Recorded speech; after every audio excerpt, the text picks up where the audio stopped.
வெந்தயத்தை வறுத்து பொடி பண்ணி பாட்டிலில் வச்சு நம்மளுடைய சாப்பிட்ற இடத்துல வச்சிடணும்.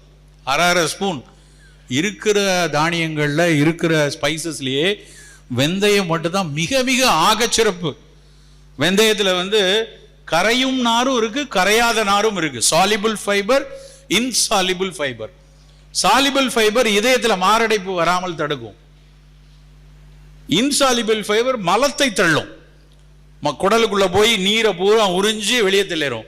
பல சர்க்கரை நோயாளிகளுக்கு மலச்சிக்கல் மிகப்பெரிய பிரச்சனை. கேஸ்ட்ரோ பாரசிஸ்மாங்க, எதையாவது போட்டால் தான் சார் போகும்.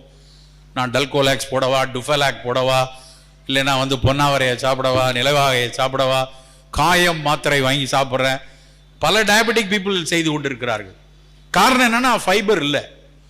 தினம் வெந்தயம் 10 கிராம் எடுத்து கொண்டிருந்தா கசப்பும் கிடைக்கும், மலமும் வெளியே நல்லா ஃப்ரீயாக போகும்.